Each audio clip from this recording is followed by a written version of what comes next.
Na aula de hoje nós falaremos sobre as principais características do romantismo, mas nós falaremos do romantismo de uma maneira mais geral, pois nas próximas aulas estaremos falando mais especificamente do romantismo em Portugal e do romantismo no Brasil. Vejamos agora algumas imagens que sintetizam as ideias e que darão início aí às nossas reflexões. Nessa pintura do século XIX, nós vemos o jovem Adonis e Vênus, a deusa do amor e da beleza. Amor, quem nunca sonhou amar e ser amado? Ou então quem nunca disse a frase, mas que romântico? Vejamos a próxima imagem. Nessa pintura, também do século XIX, vemos o Cupido, filho de Vênus, e a jovem Psique.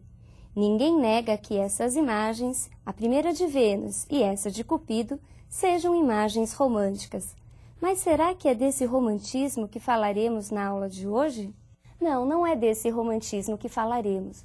Hoje nós falaremos do romantismo enquanto movimento, enquanto estética, enquanto escola literária.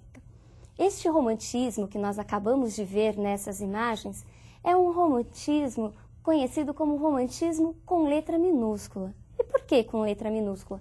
Porque esse sentimento carregado de emoção, pautado aí pela emotividade, sempre existiu e sempre vai existir. Ele é atemporal. É nesse sentido que nós falamos de um filme romântico, de uma música romântica. O que nos interessa neste curso é o movimento romântico, é o romantismo com letra maiúscula. Vejamos agora uma próxima imagem. O romantismo teve início na Alemanha e na Inglaterra no final do século XVIII, passando pela França e aos poucos se espalhou por toda a Europa, de onde se difundiu para a América, perdurando até por volta da primeira metade do século XIX, quando aparecem as primeiras manifestações realistas. O contexto histórico do romantismo marcou-se pelas disputas de poder e pelas revoluções, principalmente pela Revolução Francesa, que significou a transferência do absolutismo para o liberalismo, ou seja, o poder que até então sempre esteve nas mãos da nobreza, da aristocracia, é conquistado pela burguesia, que contava com o apoio do povo. Todas essas alterações vão influenciar diretamente a produção literária do período. Com a ascensão da burguesia, da chamada classe média, há um deslocamento do público leitor, que até então era o nobre. No romantismo, quem lê é o burguês. A literatura passa a ser vista como uma forma de entretenimento. É o momento em que surgem os primeiros folhetins, ou seja, uma espécie de precursores do que seriam hoje as nossas telenovelas. Passemos agora a uma imagem considerada um dos símbolos deste período romântico na literatura universal. Neste quadro de Delacroix, nós temos a liberdade guiando o povo. Liberdade, igualdade e fraternidade são as palavras de ordem, quer seja no campo político, econômico e social. E como não podia deixar de ser, no plano literário também a liberdade passa a ser palavra de ordem e influenciará toda a produção desse período. Vejamos agora as principais características românticas.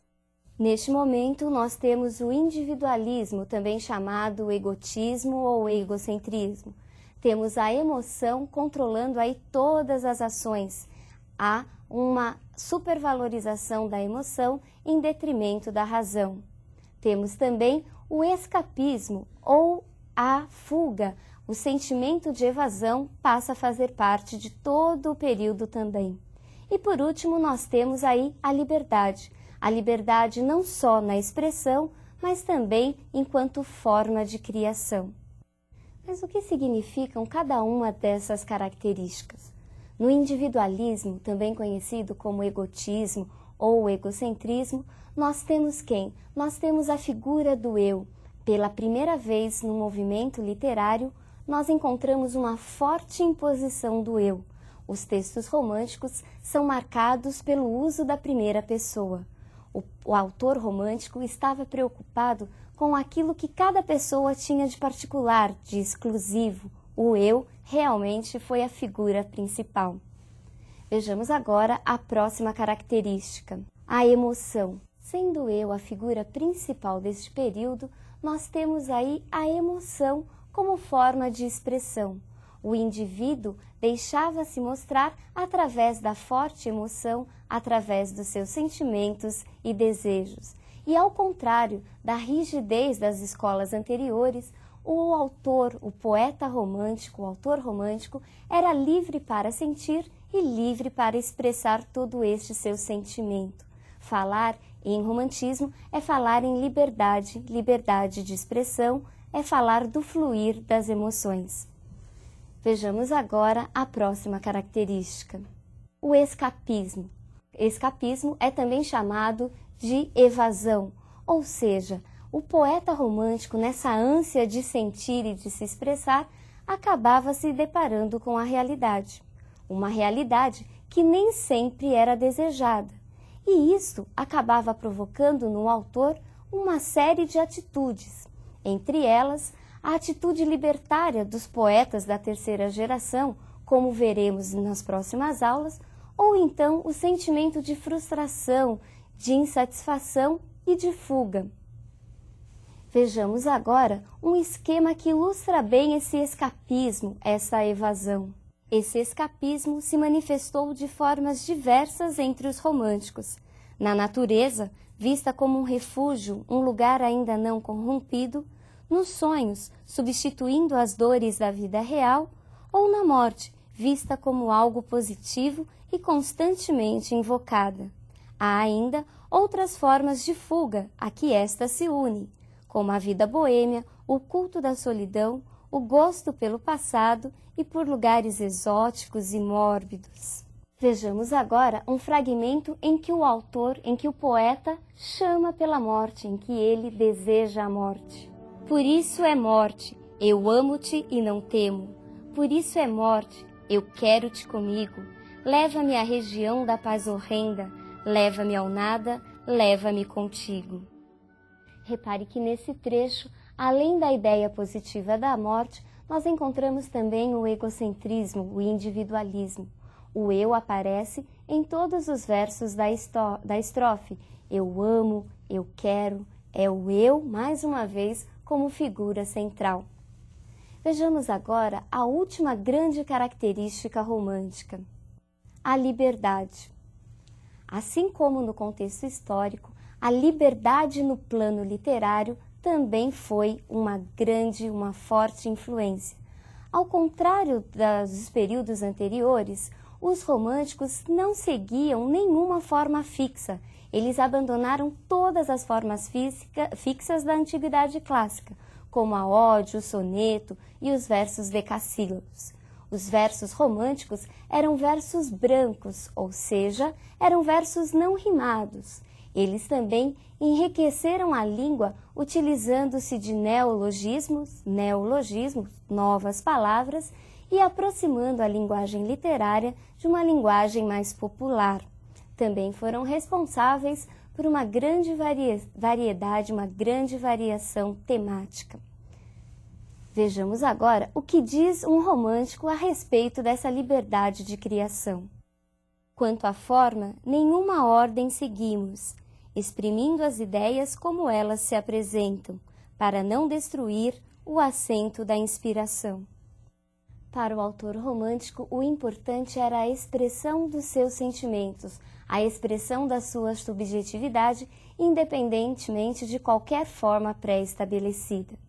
E essa liberdade vai influenciar vários temas românticos. Vejamos agora quais são os principais temas do romantismo.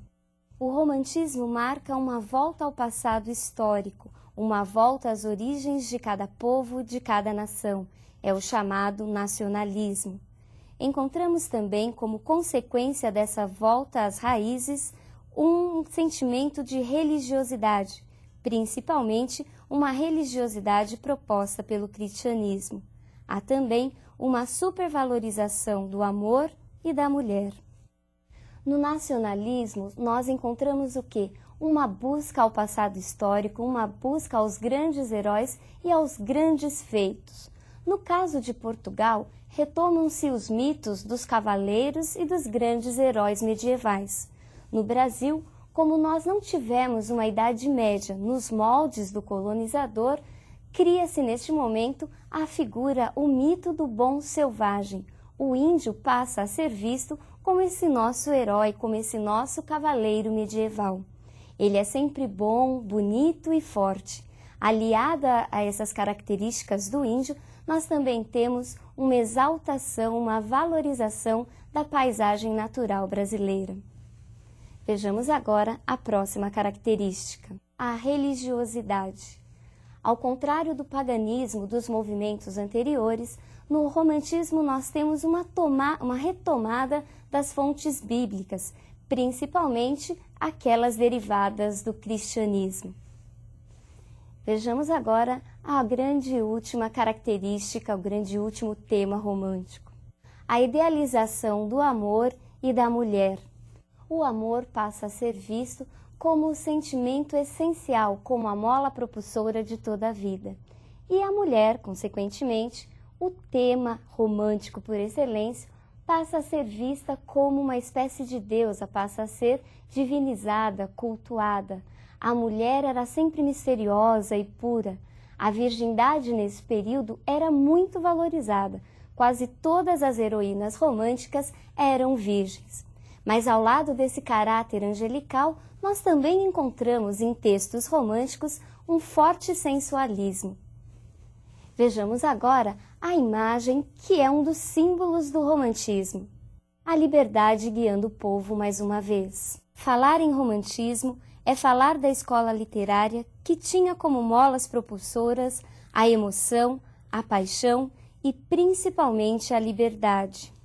Não se esqueça, falar em romantismo é falar do movimento literário que instaura pela primeira vez uma subjetividade extrema, até então jamais vista em toda a arte ocidental.